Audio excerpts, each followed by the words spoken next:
मंडळी, तुमचा पुन्हा एकदा मालवणी बोको या यूट्यूब चॅनलवर स्वागत असा। आज मी तुमच्यासाठी कणकवली गड नदीत घडलेलो एक सत्य अनुभव घेऊन इलेलो असय। पहिल्या पावसातले कुर्ले पकडताना यो अनुभव आपल्याच एका सबस्क्रायबरांक इलो होतो आणि तो इतको भयंकर असा की तुमची गोष्ट ऐकताना हातपाय थरथर कापाक लागतील। आता मी असं कशाक बोलतोय ता तुमका ही गोष्ट संपूर्ण ऐकल्यावर समजतच, पण त्याआधी तुमच्याकडे सुद्धा असले सत्य अनुभव असतील तर ते तुम्ही माका नक्की पाठवा।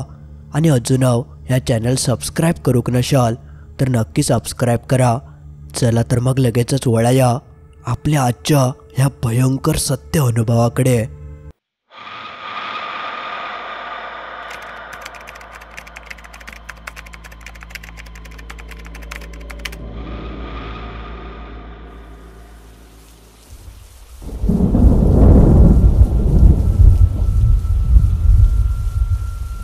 मुसळधार पावसाक सुरुवात झाली होती आणि पहिल्याच पावसान अक्षरशः संपूर्ण आमचं गावच हादरून टाकल्या नव्हता। इतको गडगडाट करत तो इलो होतो की जणू तो आमका सगळ्यांका सांगत होतो, चला तयार रवा मी इलय। त्या पावसान पहिल्या दिवसातच संपूर्ण गावाक एकदम तृप्त करून टाकल्या नव्हता। मे महिन्याची उष्णता एका दिवसातच संपली होती आणि एकदम गारवं सगळीकडे पसरलं होतं। आणि ह्या क्षणाची वाट आमचा संपूर्ण गाव बघित होता। आम्ही तेव्हा मालवण किर्लोस या गावात रवायचो आणि आमच्या गावात तेव्हा मोठ्या प्रमाणात शेती आणि मासेमारी केली जायची। आणि जेव्हा जेव्हा पहिलं पाऊस यायचो तेव्हा सगळे शेतकरी आणि मासेमारी करणारी लोक खूप आनंदी व्हायची। म्हणजे तेव्हा माझे पप्पा प्रवीण किर्लोस्कर हे सुद्धा मासेमारी करायचे। मी त्यांचा मुलगा असय उदय किर्लोस्कर। ह्या जेव्हा घडला होता तेव्हा मी खूप लहान होतोय, पण तेव्हा माका थोडा थोडा समजायचा। पहिल्या पावसाक सुरुवात झाल्यामुळे सगळे शेतकरी आणि मासेमारी करणारी लोक आपापल्या कामाक लागली। तेव्हा माझ्या पप्पांनी सुद्धा पटकन आपली होडी वगैरे नीट हा की नाय, जाळी वगैरे व्यवस्थित हत की नाय ह्या सगळा कायता बघितल्याने, कारण जेव्हा जेव्हा पहिलं पाऊस पडता तेव्हा तेव्हा चढणीचे मासे आणि कुर्ले हे मोठ्या प्रमाणात गावतात। आणि असं म्हटलं जातं जेव्हा गाज गडगड होऊन पाऊस पडता तेव्हा सगळे पहिल्या पावसात कुर्ले बाहेर पडतात आणि अशा वेळेत कुर्ले नेहमीपेक्षा खूप पटीने जास्त गावतात। म्हणून त्या दिवशी पप्पाने आधीच ठरवलेल्याने की आज आपण गड नदीवर कुर्ले पकडूक जायचे। आणि तेव्हा त्यांना आधीपासून सवय होती, ज्यामुळे ते एकटेच रात्री बेरात्री कधी होडी काढून कुर्ले पकडूक जायचे। अक्षरशः लहानपणापासूनच ते ह्या सगळा करत इले होते, त्यामुळे ते तसे धीरिष्टच। नाहीतर असं साधंसुद्धा माणूस एवढं रात्री 1-2 वाजता आतमध्ये त्या नदीत कोण जायत तर कोणची जागमागसुद्धा नसता। पण अशा परिस्थितीत माझे पप्पा एकटे जायचे आणि त्यांना कसलीच भीती तशी वाटत नाही होती। जे काय मासे गावतील कुर्ले गावतील ते पकडून यायचे। त्या दिवशीसुद्धा त्यांनी असाच काहीसा ठरवल्याने होता। ते फक्त बघत होते की पाऊस कमी होता की नाही, कारण धोधो पाऊस पडत असत तर कुर्ले मग गावत नाही। पण त्या दिवशी दिवसभर पाऊस पडलो आणि रात्री तो थोडं थंडावलो, ज्यामुळे ती एकदम चांगली वेळ होती। पप्पांनी रातोरात होडी काढल्याने, होडी म्हणजे जास्त काय ती मोठी नाही होती, एक छोटीशी पात होती ज्यात जेमतेम 2 ते 3 लोक बसतील। आणि त्या दिवशी ते कुर्ले पकडूक बाहेर पडलेले असल्यामुळे त्यांनी पागली करून घेतलेली होती। आता पागली हा विषय बऱ्याच लोकांका माहिती नसत, म्हणून मी तुमका थोडक्यात सांगतोय। पागल्याचा वापर ह्या कुर्ले पकडूसाठी केलं जाता। म्हणजे कुर्ले पकडूचं एक सापळो, गोल रिंगण आणि त्याका जाळा, आणि त्या जाळ्याच्या मधोमध मांस लावला जाता।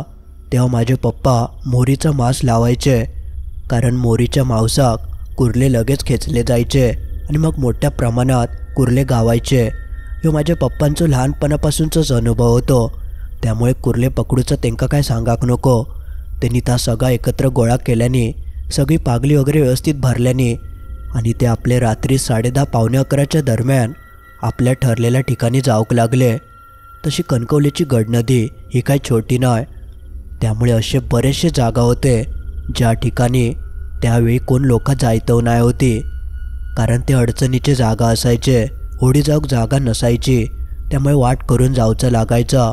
म्हणून शक्यतो लोक अशा अडचणीच्या ठिकाणी जात नाही होती. काही ठरलेली त्यांची जागा असायचे, थंय ते होडी घेऊन जायचे. पहिल्यांदा माझ्या पप्पांनी सुद्धा आपल्या नेहमीच्याच जागेवर जाऊचं ठरवल्याने ते 11:30 पावणे 12पर्यंत त्या ठिकाणी जाऊन पोचले. तेव्हा त्यांच्याकडे एक बॅटरी होती आणि शक्यतो कुर्ले पकडताना ते लाईट लावत नसायचे, म्हणजे जेव्हा पुढे वाट बघूचे असत तेव्हा ते त्या बॅटरीचा वापर करायचे, अन्यथा ते संपूर्ण काळोखातच काम करायचे. आणि हा सगळा आता ऐकानच माझ्या अंगावर काटोच येतं. म्हणजे रात्री 12-12:30च्या दरम्यान आजूबाजूक चीट पाखरूसुद्धा नाही. अशा वेळेक कसे काय ते ह्या सगळा करायचे हेच मी आता विचारसुद्धा करू शकत नाही. पण तेव्हा ते त्या सगळा करत होते. तर त्या रात्रीसुद्धा ते आपल्या ठरलेल्या ठिकाणी इले आणि त्याने आपल्या कामाक सुरुवात केल्याने आणि जी काय त्यांच्याकडे पगोली होती ती त्यांनी हळूहळू पाण्यात टाकूक घेतल्याने आणि अशी पगोली टाकत टाकत ते पुढे पुढे जाऊक लागले. तरी जवळजवळ त्यांच्याकडे 20 ते 30 पगोली होती. ती सगळी त्यांनी ठरलेल्या काही ठिकाणांवर टाकल्याने, म्हणजे अशी काही ठिकाणं असायची ज्या ठिकाणी कुर्ले अधरून गावायचे आणि हे दररोज मासे पकडणाऱ्या माणसांका या सगळा चांगला माहिती असायचा. त्यामुळे पप्पांका सुद्धा अशा जागा चांगले माहिती होते. त्या जागेंवर त्यांनी ती पगोली टाकल्याने आणि जरा वेळ वाट बघून झाल्यानंतर ते आपले एक एक करून पगोली उचलूक लागले. पण जसे ते पगोली उचलून बघतात तर खयच्याच पगोल्यात एक साधी छोटी कुर्लीसुद्धा त्यांका गावली नाही होती. 2 पगोली उचलल्याने, 3 उचलल्याने, 4 उचलल्याने, पण खयच्याच ह्याच्यात एक कुर्ली सापडाक नाही. आणि असं कसं काय घडतं तास त्यांका तेव्हा समजत नाही होता. खरा तर त्यांका वाटलेला की नेहमीपेक्षा आज लय कुर्ले गावतले, कारण पहिलो पाऊस पडलेलो आणि पहिल्या पावसात कुर्ली न गावणं म्हणजे तसं अशक्यच असा. आणि बरा त्यांचे ते ठरलेले स्पॉट होते, थंय अधरून कुर्ले गावायचेच, म्हणजे पाऊस नसताना सुद्धा थंय 1-2 तरी कुर्ले गावत होते. पण तेव्हा मात्र त्यांच्यासोबत काय घडत होता ह्या काय त्यांका समजाक नाही. पण पूर्ण त्या 30 पगोल्यात त्यांका एकव कुर्ली सापडली नाही. आणि हा असा त्यांच्यासोबत खूप कमी वेळेक झाला होता, म्हणजे सहसा असं कधी घडतच नाही होता. आणि त्यात पहिलो पाऊस होतो, म्हणजे तर असं होणं तर शक्यच नाही. पण तरीसुद्धा पप्पांका आपलं वाटलं की कदाचित कुर्ले अजून तसे बाहेर पडले नसतले, आपण जागा बदलून बघूया. म्हणून त्यांनी ती सगळी पगोली घेतल्याने आणि ते आपल्या दुसऱ्या ठिकाणी जाऊक लागले. पण जसे ते थंय जाऊन बघतात तर थंयसुद्धा त्यांच्यासोबत तोच प्रकार घडलो. त्यांका कुर्ले सापडतच नाही होते. 30 पगोले टाकून त्यांका 2च कुर्ले गावले, ते पण खूप छोटे. म्हणजे जवळजवळ रात्री 10 वाजल्यापासून 1 वाजेपर्यंत ते आपल्या ठरलेल्या ठिकाणी कुर्ले पकडत होते, पण त्यांका म्हणावे तेवढे कुर्ले गावाकत नाही. पण त्यानंतर ते म्हणाले की एकदा शेवटचा पर्याय म्हणून एका दुसऱ्या ठिकाणी जाऊन बघूया, कदाचित आता रात्र झाल्यावर कुर्ले हळूहळू बाहेर पडाक लागले असतील. म्हणून ते अशा ठिकाणी गेले ज्या ठिकाणी बाजूक असं जंगली भाग होतो, म्हणजे मगातपासून ते खोल पाण्यात बघित होते आणि कुर्ले कदाचित सगळे कडेकडेक असतील असं काहीसं विचार करून ते एका कडेच्या भागात इले. पण तो सगळं एकदम अडचणीचाच भाग होतो आणि सहसा अशा ठिकाणांमध्ये कोण होडी टाकत नाही होता. पण पप्पा आपले म्हणाले की 1-2 पगोली टाकून तर बघूया कुर्ले गावतात की नाही गावले तर घराकडेच जाऊची पाळी येतली. म्हणून मग त्याने आपली वायशी होडी आतमध्ये टाकल्याने आणि थंच जवळपास 2 पगोली अशी पाण्यात उडवल्याने आणि 5-10 मिनटं ते वाट बघून ते पगोली ओढूक लागले. पण ह्या वेळेक जसे ते पगोली वरती काढून बघतात तर 3-4 कुर्ले हे येदे मोठे पगोल्यांमध्ये इले होते. हा सगळा दृश्य बघून माझ्या पप्पांका प्रचंड आनंद झालो, कारण मगातपासून इतका काय करून एक कुर्ली गावली नाही होती. पण आता मात्र हे वजह येदे कुर्ले त्यांका गावले. तेव्हा त्यांका कळान चुकलं. ते म्हणाले माझं अंदाज बरोबर ठरलं, हे सगळे कुर्ले कडेकच इलेत. मी आपलं खुळ्यासारखं खोल पाण्यात त्यांका पकडूक गेलोय. पण तास जेव्हा कळाला तसं पप्पांनी ताबडतोब होडी एक आतमध्ये फिरवल्याने आणि त्या अडचणीसूनच वाट काढत पप्पा आतमध्ये शिरले आणि जय खय पगोली टाकूक गावतील थंय थंय त्यांनी ती पगोली टाकूक घेतल्याने आणि अवघ्या 10-15 मिनिटात जसे ते पगोली वर काढून बघतात तर सगळीच्या सगळी पगोली भरान कुर्ले वर येऊक लागले. म्हणजे जणू एका क्षणासाठी वाटाक लागला की ते कुर्ल्यांचं पाऊसच पडलो की काय. हे असे मोठे मोठे कुर्ले 4-4, 5-5 एका टायमाक एका पगोल्यात येऊक लागले, ज्यामुळे पप्पांका काही सुधरेनासाच झाला. मगातपासूनची 3-4 तासांची मेहनत एकदम फळाक लागल्यासारखी त्यांका वाटाक लागली आणि ते रपारप कुर्ले काढून आपली पिशवी भरूक लागले. अवघ्या 10-15-20 मिनिटातच त्यांची ती पिशवी अर्धी भरली आणि ते आपले पगोल्यासून कुर्ले काढून थयच ती पगोली परत टाकूक लागले. आणि असा करता करता एखाद्या तासाभरात त्यांनी आपली संपूर्ण पिशवी भरून काढल्याने म्हणजे जा त्यांका होया होता ता अखेरीस त्यांका सापडलेला. म्हणजे पहिल्या पावसाचे कुर्ले खयचे तर हे असे कुर्ले सापडतात. पण ह्या वेळेक मात्र कुर्ल्यांची संख्या खूप प्रचंड होती. पण तेव्हा त्या नादात त्यांका एवढा काय समजला नाही. ते आपले गावतात तेवढे कुर्ले पकडूक लागले. पगोला आपल्या पाण्यात टाकत कुर्ले बाहेर काढीत ते पिशवीत होती आणि परत पगोला टाकून देत असाच त्यांचा ते चालू होता. असा करता करता रात्रीचे 2:15 वाजतिले. त्यांका भानत नाही होतं. पण अचानक त्यांच्या कानावर एक आवाज पडलो. कोणीतरी कुकारो मारल्याचा तो आवाज होतो. तो आवाज ऐकताच माझे पप्पा पटकन त्या आवाजान बघूक लागले. त्यांका पहिल्यांदा समजला नाही, पण कोणतरी माणूसच असतलो म्हणून ह्यांनी वापलो तेका कुकारो दिल्याने. पण जसे पप्पा कुकारो लावतात तसं परत पुढसून त्यांका कुकारो ऐका किलो. ह्या वेळेक तो आवाज खूपच जवळसून येत होतो म्हणून ह्यांनी पटकन आपली लाईट वगैरे बंद केल्याने, कारण लाईट चालू असली की लांबचं जास्त दिसत नाही होता. पण लाईट बंद केल्यावर बाहेरच्या चांदण्याच्या प्रकाशात आजूबाजूचा थोडाफार दिसायचा म्हणून त्यांनी लाईट बंद करून आजूबाजूक बघूक घेतल्याने जसे ते लाईट बंद करून बाजूक बघतात तर पहिल्यांदा त्यांका काय दिसाक नाही. तसं त्यांका परत कुकारेचा आवाज येऊक लागलो. त्या आवाजान माझे पप्पा आपली होडी पुढे नेऊक लागले. त्यांका वाटला की कोणतरी ह्यांका बोलवता. तसा पण ह्यांका कुर्ले मरणाचे गावलेले, त्यामुळे हे आपले बघूक गेले की त्यांका कुर्ले गावतात की नाही.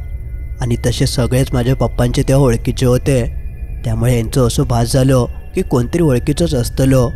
म्हणून त्याने आपली जी काय पगोली टाकलेली होती ती उचलल्याने आणि ते जे काय कुर्ले गावलेले ते सगळे मस्तपैकी बांधून त्या कुकाराच्या आवाजान जाऊक लागले. आणि जाता जाता हे कुकारो लावतच होते आणि तसं समोरसून त्यांका प्रतिसादसुद्धा येत होतो आणि त्या आवाजानंच ते त्या दिशेने आपली होडी फिरवत होते. असा करता करता 10-1 मिनिटात ते अशा ठिकाणी येऊन पोचले ज्या ठिकाणावरसून तो कुकारो एकदमच जवळसून येऊक लागलो. जणू तो होडीवालो एकदम हाकेच्याच अंतरावर असा. इल्यानंतर त्यांनी बॅटरी बंद केल्याने जेणेकरून आजूबाजू कोण असत तर दिसत. पण जसं ते बॅटरी बंद करून समोर बघतात तर त्यांका लांबवर एक होडी दिसाक लागली. त्यात एक माणूससुद्धा होतो आणि तो थंय काहीतरी करी होतो. म्हणजे होडीत उभं राहून आपल्या उंच हातातल्या काठीयेन ती होडी पुढे ढकलीत होतो. हा सगळा बघून पप्पाने आपल्या ते हाक मारल्याने, कोण रे, आवाज देऊन पळतं खय, थांब इलय, असा म्हणान पप्पा आपले त्याच्या दिशेने होडी नेऊक लागले. पण तो जो कोण होतो तो थंय थांबाकच तयार नाही. सपासप काठीयेन तो होडी पुढे पुढे पळवूक लागलो. ता सगळा बघून पप्पांका काय समजा नाही की असं काय, एकतर माका कुकारा देऊन बोलवल्यान आणि आता खडे पुढे पुढे जाता. हेंका वाटलं की त्यांनी पगोली टाकल्या नसतील, तीच उचलूक चाललो हा, म्हणून हे आपले त्याच्या मागसून हळूहळू जाऊक लागले. मग पुढे पुढे वाट दिसानाय म्हणून पप्पांनी लाईटव लावल्याने आणि ते लाईट मारून मारून पुढे पुढे गेले. पण जसे ते पुढे जातात तशी त्यांका वाटेतच ती होडी गावली. म्हणजे जो मगातपासून माणूस होडीवर बसून पुढे पुढे जायत होतो ती होडी त्यांका अचानक समोर दिसाक लागली. जसे ते त्या होडीवर लाईट मारून बघतात तर त्या होडीत कोण त्यांका दिसनाय. एका क्षणासाठी पप्पा घाबरले आणि हळूहळू काठीन ढकलत ढकलत आपली होडी त्या होडीच्या जवळ नेल्याने आणि चांगले लाईट मारून नीट बघूक लागले. पण ते जसे जवळ जाऊन बघतात तर खरोखरच त्या होडीवर एक माणूससुद्धा नाही होतो. आणि त्यावेळेत त्यांची होडी ज्या ठिकाणी होती थैसून माणूस खय खाली उतराक शकतच नाही. आणि कशा कोण पाण्यात उतरतला, रातचा कोण होडीच्या खाली उतरता. तिने आजूबाजूक सगळीकडे नीट बॅटरी मारल्याने आवाज दिल्याने पण तेंका ना कोणचो आवाज येलो ना तो तेंका खंय माणूस दिसलो.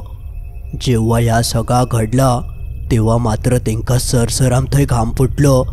तेंका एका क्षणासाठी जाणवला की काहीतरी माझ्यासोबत विचित्र प्रकार घडलो हा.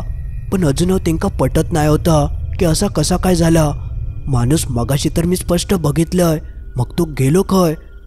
पण जेव्हा त्यांची नजर त्या माणसाच्या होडीच्या आतमध्ये गेली तेव्हा तेंका थंय जा काय दिसला ता दृश्य बघून तर माझ्या पप्पांच्या पायाखालची जमीनच सरकली. एक माणूस मृत अवस्थेत त्या होडीत पडलो होतो आणि त्या मृत पडलेल्या माणसाक सगळे कुर्ले बोचून बोचून खायत होते. म्हणजे अक्षरशः त्या मृतदेहाचे शाप चिंचिने झाले होते. ता दृश्य बघता क्षणी माझ्या पप्पानी ते अंगच काढल्याने, कारण इतक्या भयंकर दृश्य आणि तापण एवढ्या रात्री 2-2:30 वाजता कोण बघून सहन करीत. पप्पा जे थंय घाबरले ते जीव घेऊन त्यांनी होडी मागच्या मागे फिरवल्याने आणि कसे बसे थैसून लांब पळाक लागले. पण एकदा का माणसानं अंग खाल्यान की तेका मगे कायच सुधराचं नाय. अगदी तसाच माझ्या पप्पांसोबत सुद्धा झाला. तेंका खंय वाटच गावा नाय. खंय ते आपली होडी नेऊन आपटत तेंका मार्गच गावत नाही होतो आणि त्यांचे हातपाय इतके थरथर कापत होते की तेंका त्या दांड्यान होडी पुढे ढकलूकच जमत नाही होता. त्याच अवस्थेत ते कसे बसे थंयच अडकान ते खूपच घाबरले आणि ते खंय बेशुद्ध पडले तर त्यांचा तेंका समाधला नाही. पण नशिबान पुढच्या दिवशी सकाळी आमच्याच गावच्या एका माणसान तेंका बेशुद्ध अवस्थेत होडीत बघितल्यान आणि मग ताबडतोब तेंका गावाकडे ते घेऊन इले. पण गावाकडे आणल्यानंतर जशी तेंका शुद्ध इले तसे ते थाऱ्यावर अजिबात नाही होते, कारण तेंका थंयचाच काहीतरी लागला होता. ते कसे बडबड करत काय वागत, म्हणजे त्यांच्याकडे बघूनच समजलं की एका काहीतरी थैचात लागला असा. पण तेव्हा नेमका त्यांच्यासोबत काय घडलं या सांगूच्या ते मनस्थितीत नाही होते, त्यामुळे कोणाक तेव्हा कल्पना नाही की नेमकं काय प्रकार घडलो. त्यानंतर माझ्या आईन खूप काय काय केल्यान कित्येक जणांकडे पप्पांका घेऊन गेली. तेव्हा मी लहान होतोय त्यामुळे एवढा काय माका आठवत नाही. पण आई माका सांगा होती की ते दिवस खूप वाईट होते आणि तेंका थंय जा काय लागलेला तासुद्धा खूप जबरदस्त होता. जाऊचं नावच घेईनाय. दर अमावस्येक तेंका त्रास व्हायचो आणि आई तेंका खयच्या खयच्या मंदिरात सुद्धा घेऊन गेलेली. पण काय तसं फरक पडा नाही. व्हायचा बरा वाटा नंतर परत चाळवा. जवळजवळ 6-7 महिने ह्या सगळ्यातच गेले आणि त्यानंतर तेंका व्हायचा बरा वाटाक लागला. आणि मग देवाचा पुढचा काय काय करून करून 7-8 ठिकाणी जाऊन तेव्हाच थोडे बरे झाले आणि नंतर थोडे भानावर येऊक लागले. मग तेंका अमावस्ये वगैरे त्रास होचो कमी झालो आणि मग ते आधीसारखे एकदम शांत झाले. पण त्यांच्यासोबत जो काय प्रकार घडलो होतो तो मात्र इतकोच जबरदस्त होतो की त्याची कल्पना तुमका आता इली असातच. पण ह्या घटनेपासून माझे पप्पा कधीच रात्रीचे कुर्ले पकडूक एकटे जाऊक नाही. ते आपल्यासोबत कोणाक ना कोणाक घेऊन जाऊक लागले. म्हणजे आधी त्यांच्याकडे जेवढं धीर होतो तो सगळं या प्रकारात निघान गेलो. आता ते पावलाक सुद्धा घाबरतात. म्हणजे माणूस पुरं बदलूनच गेलो असं म्हणाक काय हरकत नाही. पण ह्यो प्रकारच इतको भयंकर होतो की यात माझ्या पप्पांची कायच चूक नाही. पण देवाच्या कृपेन ते ह्या सगळ्यासून आधी बाहेर पडले, नाहीतर त्यांचा काय झाला असता ह्याचा मी विचारसुद्धा करूक शकत नाही. ही गोष्ट मी पप्पांकडसून बऱ्याचदा माका सांगताना किंवा इतरांका सांगताना ऐकलंय. पण जेव्हा मी ऐकतोय तेव्हा माका तेवढीच भीती वाटतं जेवढी माका तेव्हा पहिल्यांदा वाटली होती. इतको भयंकर अनुभव माझ्या पप्पांनी त्या काळात घेतलेलो होतो. आता तुमका ह्यो कितपत आवडलो या तुम्ही कमेंटमध्ये नक्कीच कळवा. आणि गड नदीत असे प्रकार बऱ्याचदा घडलेले असत. तुमच्याकडे सुद्धा असे खयचे प्रकार असतील तर ते कमेंटमध्ये नक्की सांगा, म्हणजे मी सुद्धा वाचीन आणि इतरांका सुद्धा ते कळतील. मंडळी आज पुरता एवढाच. तर मित्रांनो, असं काहीसं होतं. उदय किर्लोस्कर यांनी त्यांच्या वडिलांचं सांगितलेलं एक सत्य अनुभव, जो तुमका कसं वाटलं त्या कमेंटमध्ये नक्की कळवा.